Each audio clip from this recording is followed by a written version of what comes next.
फ्रांसीसी president Emmanuel Macron वो वाहिद आवाज़ हैं जो अमरीकी इसराइली गजा रिवियरा प्लान को खुलकर एलानिया चैलेंज कर रहे हैं। फ़लस्तीनी लीडरशिप पर पाबंदी लगा दी गई है कि वो अक़वाम मुत्तहिदा के ऑब्जर्वर मेंबर होते हुए भी इजलास में नहीं आ सकते। यूएनओ में अमेरिकन सिग्नेचर मौजूद हैं कि वो 194 रेजोल्यूशन पर अमल करेगा।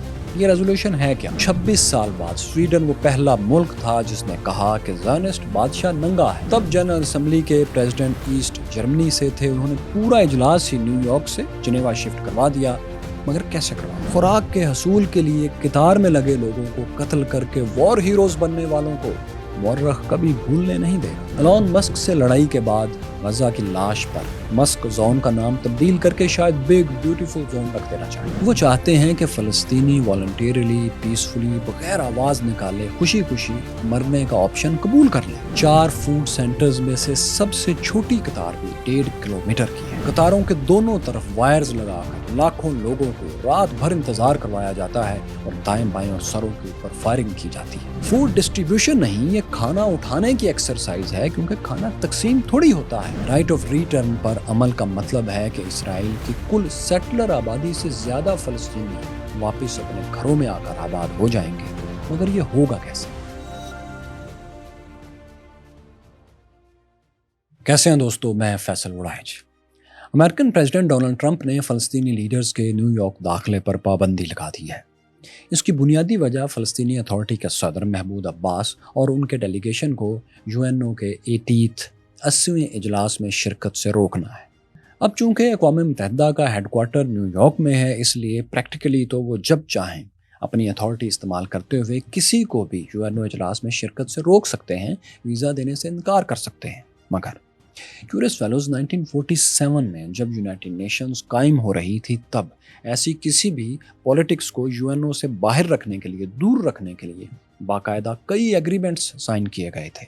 21 नवंबर 1947 को इन रूल्स को महीनों की बहस के बाद फाइनल किया गया और इस एग्रीमेंट पर अमेरिका समेत तमाम मेंबर ममालिक ने दस्तखत किए। इस एग्रीमेंट के सेक्शन 13 में लिखा है, जब भी यूएन सेशन में शिरकत के लिए किसी मेंबर को बुलाया जाएगा तो इसे अमेरिका वीज़ा देगा, ग्रांट करेगा, और ये वीज़ा बगैर किसी चार्जेस के और जल्द से जल्द दिया जाएगा। ये उस मुआहदे के सेक्शन 13 में लिखा है जिस पर अमल करने के लिए अमेरिका पाबंद है।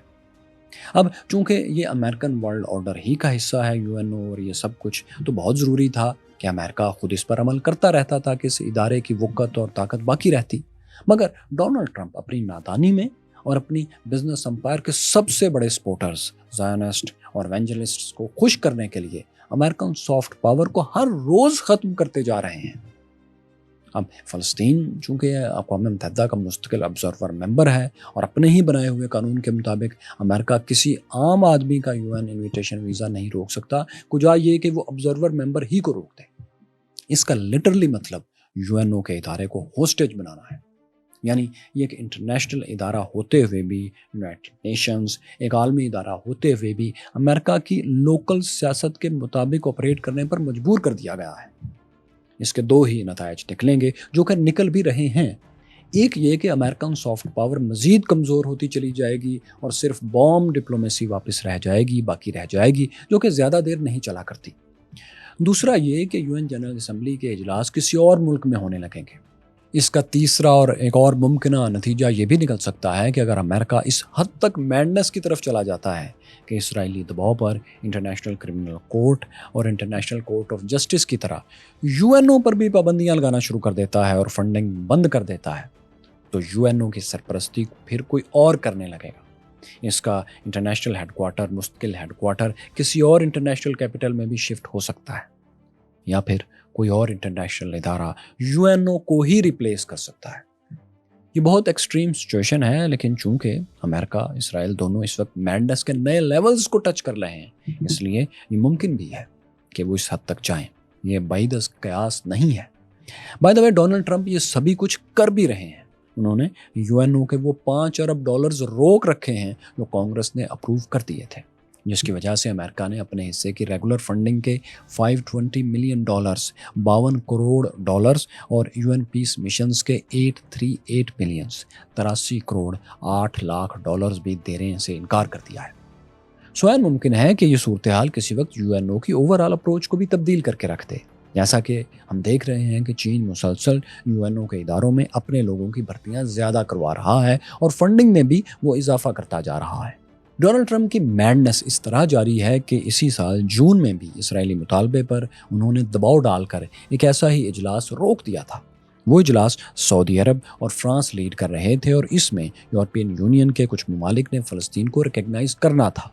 ये वही जून वाला इजलास है जो अब सितंबर में हो रहा है और 22 सितंबर को ऐलान किया है फ्रेंच प्रेसिडेंट और सऊदी अरब की लीडरशिप ने कि ये इजलास और ये फ़लस्तीन की रिकग्निशन का मामला डिस्कस होकर रहेगा। अमेरिका इसराइल फ़लस्तीनी लीडरशिप को तो रोक सकते हैं दोस्तों, मगर फ्रांस, सऊदी अरब और दीगर यूरोपियन ममालिक के लिए वो वीज़े बंद इतनी आसानी से नहीं कर सकते। जो अब तक ऐलानात हुए हैं उनके मुताबिक 80वें 80th UN general assembly session में बरतानिया, Canada, Australia, New Zealand, France, Belgium और माल्टा फ़लस्तीन को रिकग्नाइज कर लेंगे। गजा जेनोसाइड के दौरान स्पेन, नॉर्वे, स्लोवेनिया और आयरलैंड पहले ही फ़लस्तीनी रियासत को रस्मी तौर पर तस्लीम कर चुके हैं, लेकिन इस इजलास में ऑफिशियली ऐलान करेंगे, इसके हक़ में तकरीरें करेंगे, जिससे कि इसराइल अमेरिका खौफज़दा है। अगर ये ममालिक अपने ऐलानात पर कायम रहते हैं तो ये फ़लस्तीनी आज़ादी की तरफ एक बड़ा डिप्लोमेटिक स्टेप होगा। कुछ दोस्त अगर समझते हैं कि ये बेमानी स्टेप है तो जाहिर है इसीलिए समझते हैं और ठीक समझते हैं कि ऑन ग्राउंड तो फ़लस्तीन में जारी जेनोसाइड वैसे की वैसे ही रहेगी, वहाँ तो कुछ भी तब्दील नहीं होगा, इसलिए वो ऐसा समझते हैं और हक जानिब हैं। मगर हम आपको बताएं कि सिंबॉलिक मूव्स की, ऐसी मूव्स की बहुत बड़ी सॉफ्ट पावर होती है। अब देखिए कि फ़लस्तीनियों की एक बॉडी को इंटरनेशनली नुमाइंदा बॉडी मान लेने और फ़लस्तीनी रियासत को तस्लीम कर लेने से फ़लस्तीनियों की डिप्लोमेटिक पोजीशन इंटरनेशनली बिल्कुल बदल जाती है। अब इन रिकग्नाइज करने वाले ममालिक में फ़लस्तीनी सफारती मिशंस बाकायदा ऑफिशियली इजाज़त से काम करने लगेंगे। फिर जहाँ सफारती मिशन काम करते हैं वहाँ इंटरनेशनल लॉबिंग आसान हो जाती है। हम आपको समझाने के लिए एक मुख्तसर सा वाक़या भी सुनाते हैं। नवंबर 1988 से 1988 से पहले भी फ़लस्तीन इसराइली सेटलर कॉलोनी ही था, मकबूजा इलाका ही था, मगर तब फ़लस्तीन को कोई भी दुनिया का मुल्क सिंबॉलिकली भी रिकग्नाइज नहीं करता था। कुछ ममालिक पैलेस्टाइन लिबरेशन ऑर्गेनाइजेशन PLO को फ़लस्तीनी नुमाइंदा तंजीम मानते थे कि यही एक बॉडी है जिसे हम दुनिया में फ़लस्तीनियों की रिप्रेजेंटेटिव बॉडी मानेंगे, इनकी आवाज़ को सुनेंगे कि जो ये कहते हैं वो फ़लस्तीन कहता है। लेकिन वो लोग फ़लस्तीन को अलामती रियासत भी नहीं मान रहे थे। मगर 1988 में अल्जीरिया में जब यासर अराफात ने फ़लस्तीन की आज़ादी का ऐलान किया तो अल्जीरिया ही ने सबसे पहले इसे तस्लीम किया। इसके बाद उसी साल नवंबर 88 में अरब, नॉन एलाइड कंट्रीज़ और सोवियत रशिया से कुर्बत रखने वाले ज़्यादातर ममालिक ने फ़लस्तीनी लीडर यासर अराफात को दावत दी कि वो यूएन जनरल असम्बली से खिताब करें। कोल्ड वॉर के आखिरी दिन थे, वेस्टर्न ब्लॉक अमेरिका की सरबराही में मुकम्मल हावी हो चुका था, मगर ये मूवमेंट खालिस्तान वेस्टर्न ब्लॉक के खिलाफ टूटते हुए रशियन ब्लॉक का एक आखिरी कदम था। अमेरिका और इत्तेहादियों ने अपनी सेटलर कॉलोनियल स्टेट इसराइल को बचाने के लिए पूरी कोशिश उस वक्त भी लगा दी थी। अब चूंकि यूएन हेडक्वार्टर न्यूयॉर्क में था तब भी जाहिर है अमेरिका ने उस वक्त भी 37 साल पहले भी 37 ईयर्स बैक भी यासर अराफात समेत तमाम फ़लस्तीनी लीडर्स के अमेरिका दाखिले पर पाबंदी लगा दी, वीज़े देने से इनकार कर दिया। रिपब्लिकन्स के डोनाल्ड ट्रंप की तरह उस वक्त रोनाल्ड रेगन प्रेसिडेंट थे, वो भी जो बाइडन की तरह खुद को सबसे बड़ा ज़ायनिस्ट समझते थे, कहते थे। उन्होंने भी अक़वाम मुत्तहिदा से किया हुआ 1947 का एग्रीमेंट तोड़ा, मगर तब कहानी में एक बड़ा टर्न आया। वो इस तरह कि यूएन जनरल असेंबली के प्रेसिडेंट के ओहदे पर ईस्ट जर्मनी के पीटर फ्लोरेंट मौजूद थे। ईस्ट जर्मनी आप जानते हैं कि सोवियत रशिया के साथ था, उसका हिस्सा था। पीटर फ्लोरेंट ने अपने तौर पर लॉबिंग की और अमेरिका की बुलिंग मानने से इनकार कर दिया। उन्होंने पूरा जनरल असेंबली का ये सेशन ही, ये इजलास ही अमेरिका से बाहर शिफ्ट करवा दिया। ये एक अनप्रेसिडेंटेड मूव थी। उन्होंने यूएनओ के मेजॉरिटी मेंबर्स को साथ मिलाया और स्विट्ज़रलैंड के शहर जिनेवा में यूएन जनरल असेंबली का इजलास रख दिया। दिसंबर 1988 में इजलास की कार्रवाई मुकम्मल हुई तो फ़लस्तीन को 80 ममालिक 80 कंट्रीज़ रिकग्नाइज कर चुके थे। ये फ़लस्तीनियों की अब तक की सबसे बड़ी सफारती फतह थी। 26 साल तक फ़लस्तीनी अथॉरिटी इसके बाद कोशिशें करती रही, मगर एक भी वेस्टर्न ब्लॉक कंट्री ने इसे तस्लीम नहीं किया। सब इसराइल की मर्ज़ी से ही मिडल ईस्ट पॉलिसी इख्तियार करते रहे। मगर जो ममालिक तस्लीम कर चुके थे, इनमें मौजूद फ़लस्तीनी अथॉरिटी और फ़लस्तीनी डायस्पोरा की अनथक कोशिशों से बर्फ़ बहरहाल पिघलती रही, लॉबिंग का मौका मिलता रहा। 26 ईयर्स के बाद 2014 में आखिर स्वीडन वो पहला यूरोपियन मुल्क था जिसने फ़लस्तीन को रिकग्नाइज कर लिया। ये एक दूसरा बहुत बड़ा माइलस्टोन था जो फ़लस्तीनियों ने हासिल किया।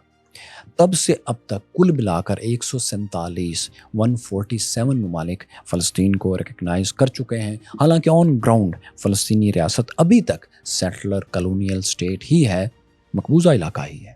आप देखें कि 1988 के बाद से अब तक फ़लस्तीन को 67 ममालिक तस्लीम कर चुके हैं, रिकग्नाइज कर चुके हैं, जबकि इसी दौरान इसराइल को जिन मज़ीद ममालिक ने रिकग्नाइज किया, इनमें सिर्फ 4 नए ममालिक हैं जिन्होंने डिप्लोमेटिक रिलेशंस कायम किए, और ये चारों दरअसल अरब ममालिक ही हैं: यूएई, बहरीन, सूडान और मिराकश। 4 और 67 के इस फ़र्क से आप समझ सकते हैं कि 88 के बज़ाहिर बेज़रर से डिप्लोमेटिक मूव ने, यासिर अराफ़ात की उस छोटी सी कामयाबी ने फ़लस्तीनियों को कितना मौका दिया कि वो मज़ीद ममालिक का ताउन हासिल करें, जो कि उन्होंने कर लिया। अक़वाम मुत्तहिदा के यूएनओ के इस 80वें 80th इजलास की अहमियत भी कुछ ऐसी ही है।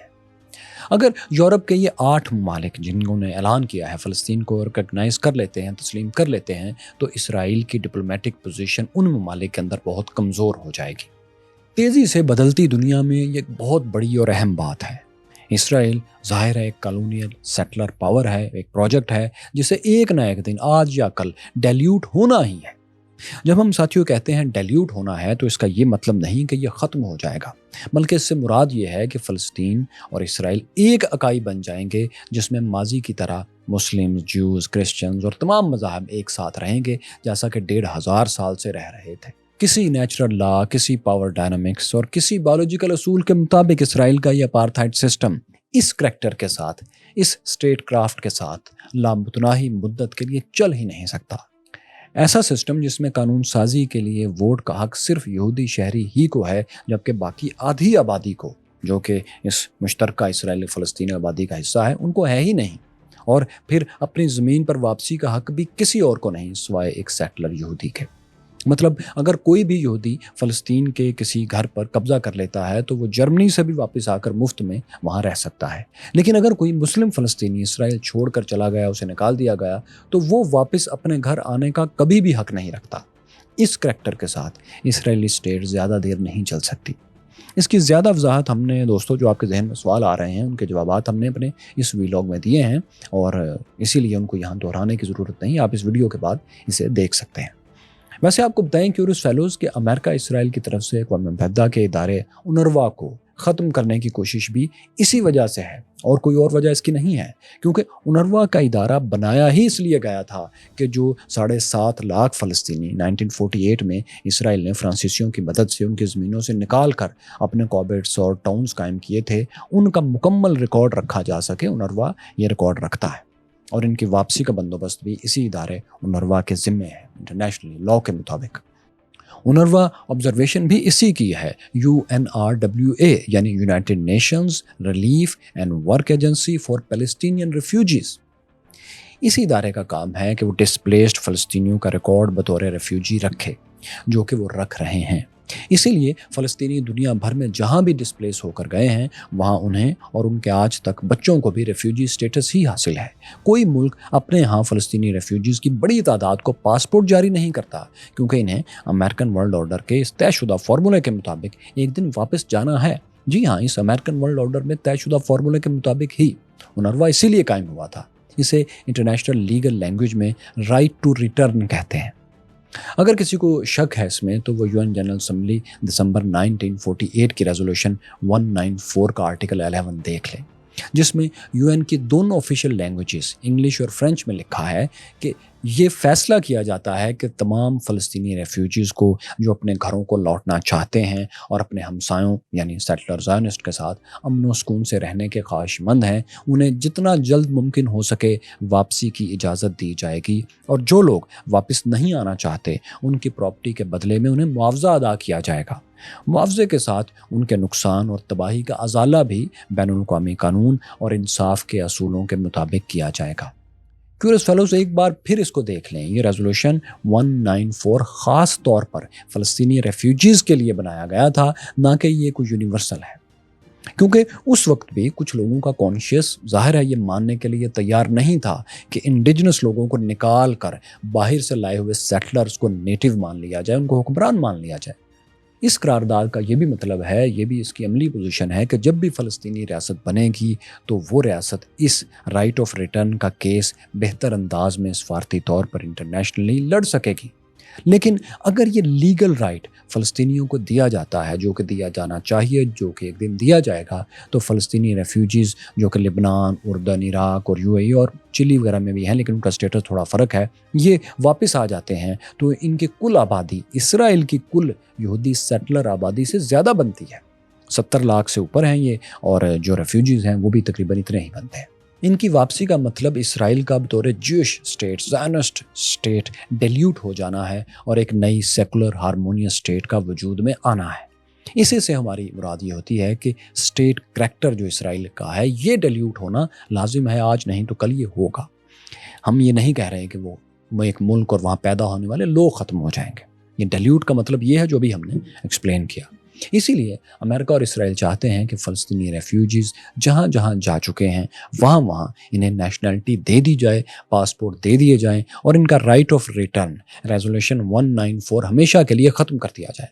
इसके बाद गज़ा और वेस्ट बैंक, जिसके पास सिर्फ 10% एरिया है, एरिया ए और एरिया बी, जिस पर फ़लस्तीनी अथॉरिटी का पार्शियल कंट्रोल रह गया है, वो भी वापस ले लिया जाए और सारे फ़लस्तीन को अनेक्स कर लिया जाए।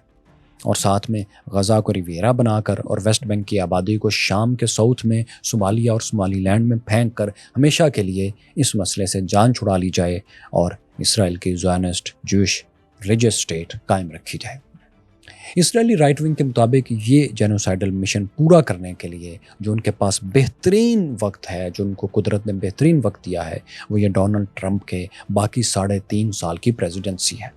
इसके बाद उन्हें डाउट है कि शायद इतना शानदार मौका उन्हें दोबारा मुयस्सर ना आ सके। कुछ लोग कहेंगे कि इसराइल तो जेनोसाइड नहीं कर रहा, अगर वो चाहे तो एक ही दिन में एटम बॉम्ब फेंक कर सब के सब फ़लस्तीनियों को मार सकता है। पहली बात तो ये कि जेनोसाइड और एथनिक क्लिनजिंग की जो एग्रीड लीगल डेफिनेशन है वो ये नहीं है कि जेनोसाइड करने वाला जब पूरी ताकत से जेनोसाइड कर रहा होगा तो वही जेनोसाइड होगा, और अगर स्लो पॉइजनिंग से जेनोसाइड कर रहा है तो वो नहीं होगी। इसके लीगल डेफिनेशन के मुताबिक जिस वक्त भी किसी इंसानी ग्रोह को मुकम्मल या जुज़वी, कंप्लीट या पार्शल ख़त्म करने की कोशिश वाज़े हो चुकी होगी तो जेनोसाइड मतलब शुरू हो चुका। इसे रोकना पूरी दुनिया पर लाजिम है, वरना जो मुल्क ये कर रहा होगा वो जेनोसाइड का मुर्तकिब होगा, मुजरिम होगा, और जो ममालिक और एंटिटीज़ इसकी मदद कर रहे होंगे वो इस जेनोसाइड में पार्टनर होंगे। दूसरी बात ये है कि इन डिनायर्स के पास अब मज़ीद इनकार का वक्त भी ख़त्म हो चुका है, क्योंकि 500 से ज़ायद जेनोसाइड स्कॉलर्स के organisation IAGS international association of genocide scholars ने डिक्लेयर कर दिया है कि इसराइल गज़ा में जेनोसाइड की 5 शराइत से आगे निकल चुका है। उन्होंने ऑफिशियली अपनी वेबसाइट पर 3 सफ़ात का मुख्तसर डिक्लेरेशन जारी किया है जिसमें अपनी फाइंडिंग्स की समरी बताई है और एक एक पॉइंट के साथ कई सफ़ात के सबूत अलग से अटैच किए हैं, जिसकी वजह से ये डॉक्यूमेंट सैकड़ों पेजेस का एक डॉक्यूमेंट बन जाता है। याद रहे कि IAGS के ज़्यादातर मेंबर्स इसराइली हैं या फिर ज्यूइश एथनिसिटी से ताल्लुक़ रखते हैं। वाशिंगटन पोस्ट के मुताबिक इस तंजीम के 86% 86% स्कॉलर्स ने इस बात के हक़ में वोट दिया है कि इसराइल गज़ा में जेनोसाइड का मुर्तकिब हो चुका है।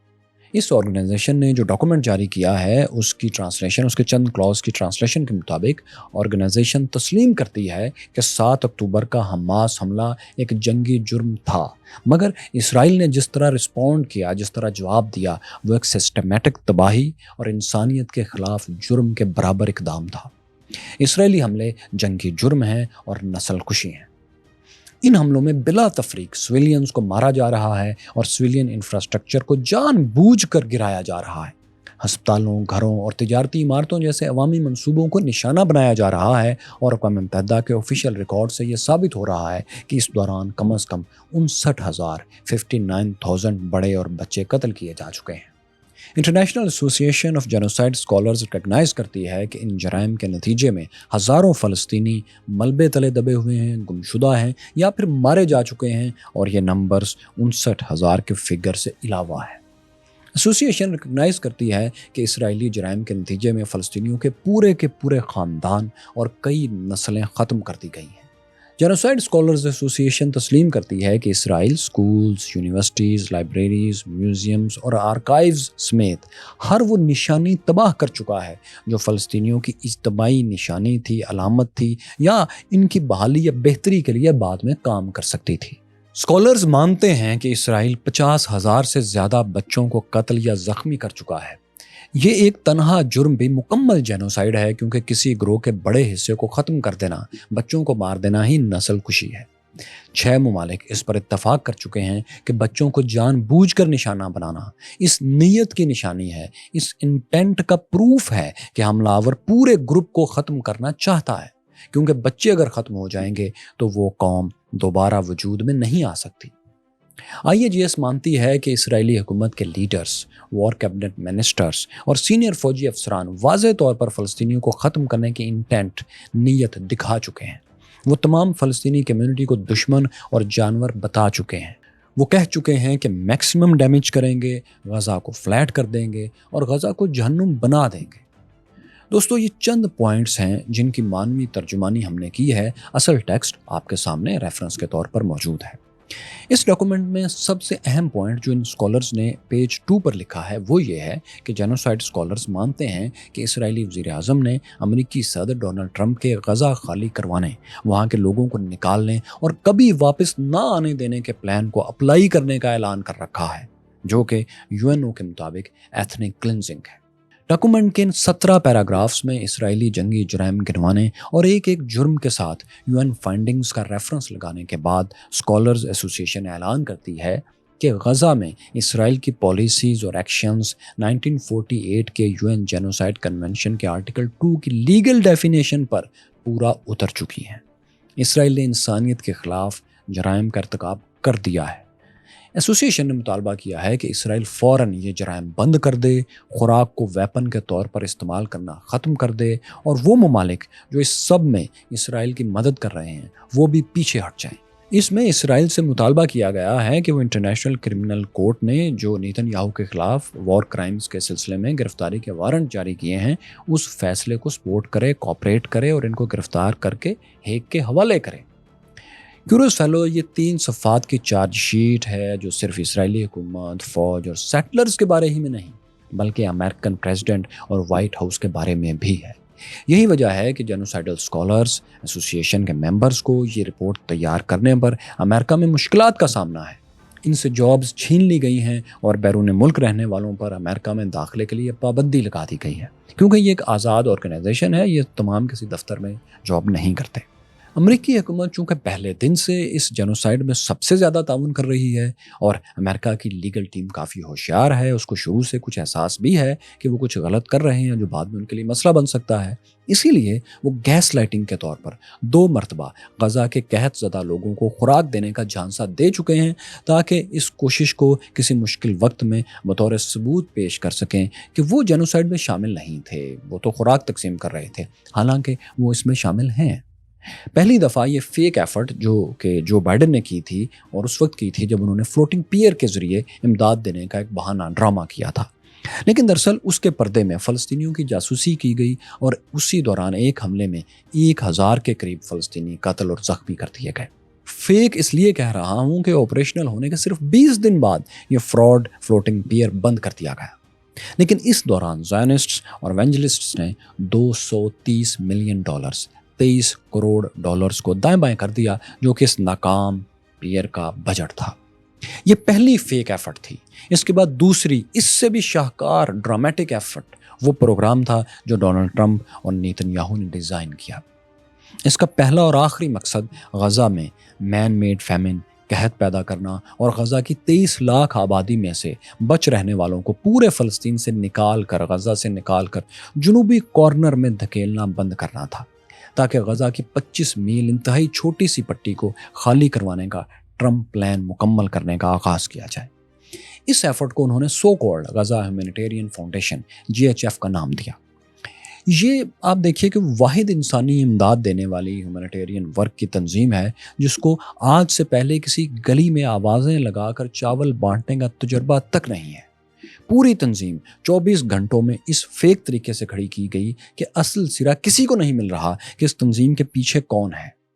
اس تنظیم نے 23 لاکھ 2.3 ملین لوگوں کے لیے UNO کے جو پہلے سے 400 سینٹرز غزہ میں پھیلے ہوئے تھے انہیں بند کروا دیا، اور جانتے ہیں 400 کے بدلے میں اس کے جواب میں کتنے فوڈ پوائنٹس قائم کیے؟ صرف 4۔ ان 4 سینٹرز میں سے 3 انتہائی جنوبی غزہ میں بنائے گئے اور سینٹرل غزہ میں صرف ایک فوڈ پوائنٹ کو رکھا گیا جو کہ زیادہ تر بند ہی رہتا ہے۔ مقصد صاف ظاہر ہے کہ جس کو خوراک چاہیے وہ انتہائی جنوبی کارنر میں چلا جائے اور باقی غزہ خالی ہو جائے تاکہ اسے ملیا میٹ کر کے ٹرمپ ریویرا بنایا جا سکے۔ تباہی کی یہ تصاویر صاف بتا رہی ہیں کہ کوئی پلان ہے، خفیہ کوئی نقشہ ان کے پاس ہے جس کے مطابق یہ عمارتوں کو گراتے چلے جا رہے ہیں، ورنہ ایک ایک بلڈنگ اس طریقے سے ڈائنامائٹ کے ذریعے گرانا بغیر کسی مقصد کے نہیں ہو سکتا۔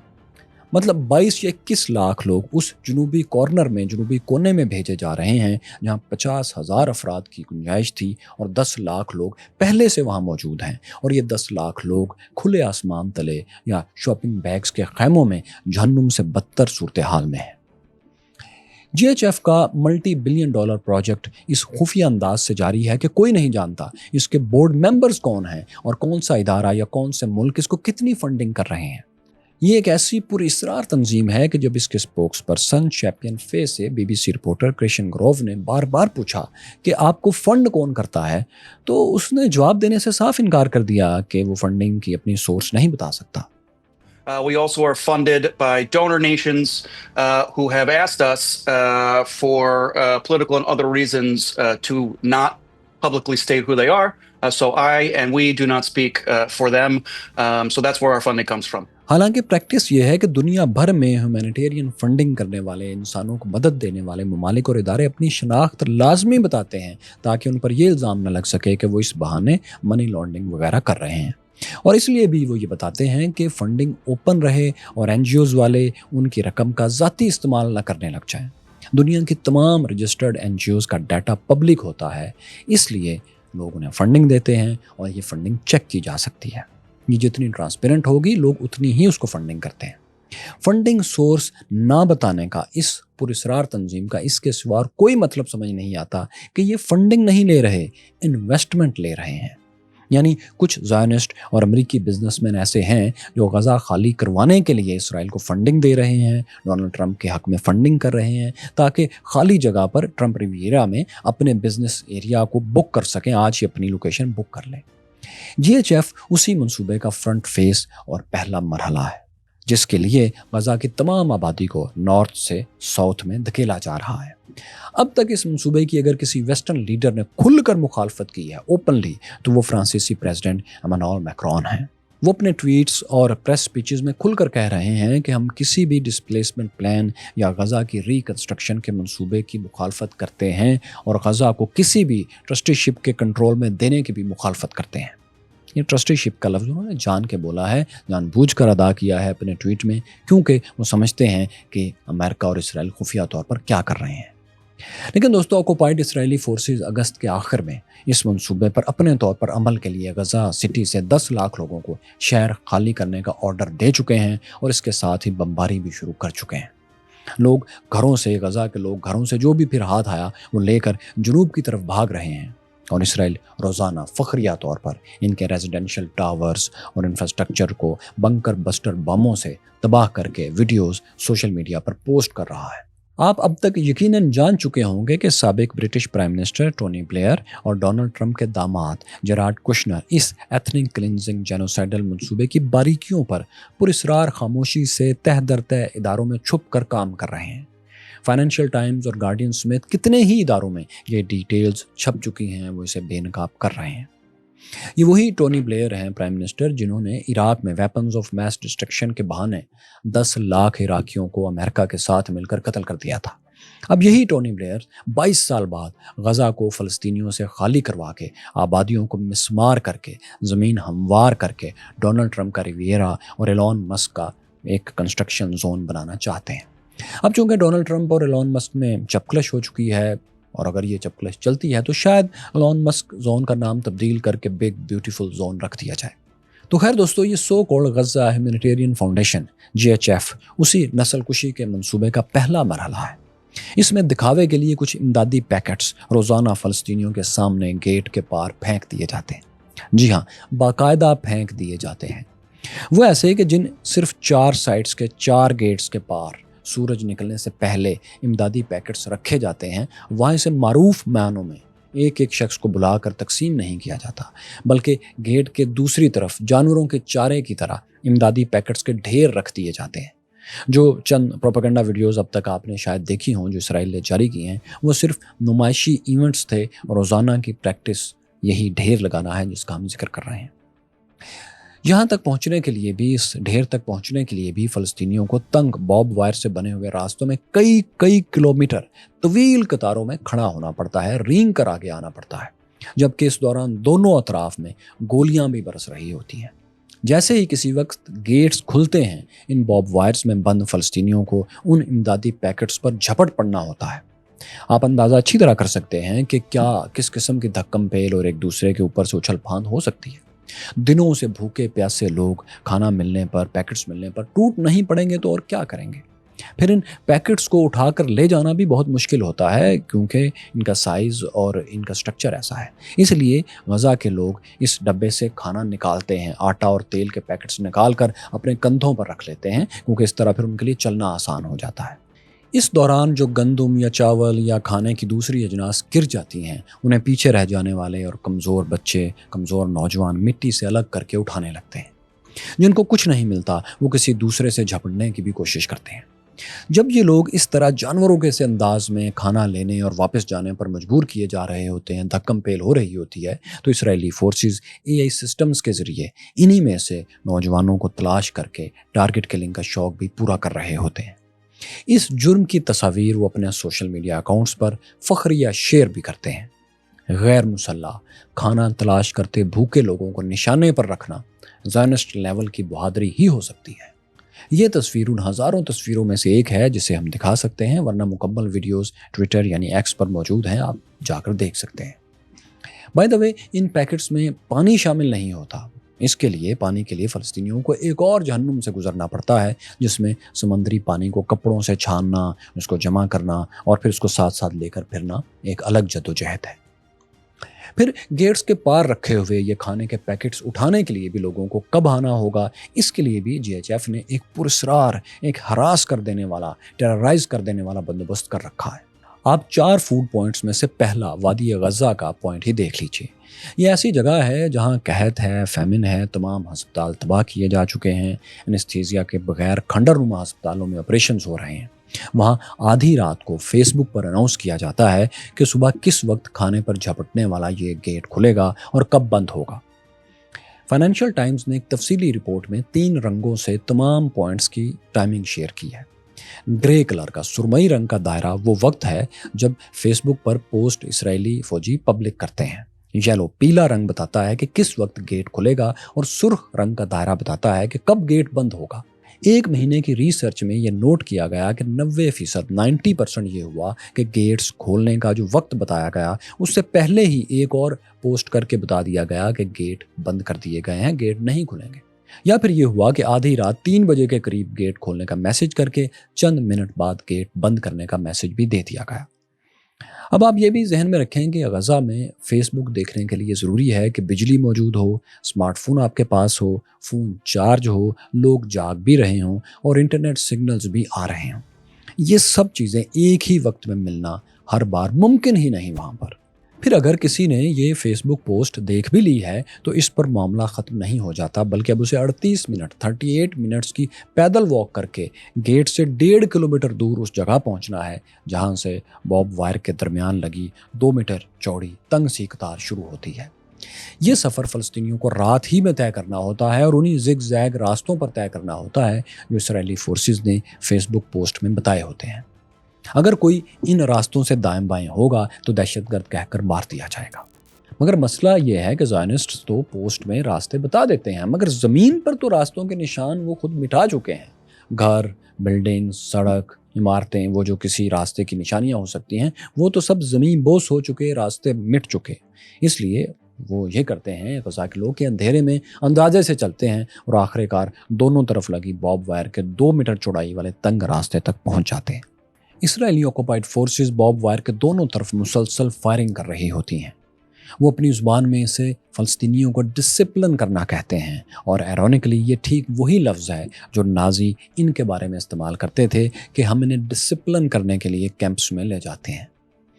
آپ یہ ویڈیوز دیکھ چکے ہوں گے جس میں بارب وائر کے درمیان کے لوگ خوفزدہ ہیں اور گیٹ کھلنے کا انتظار کر رہے ہیں، اور ان کے دونوں اطراف IUF بلا وجہ فائرنگ کر رہی ہے، بامز برسا رہی ہے۔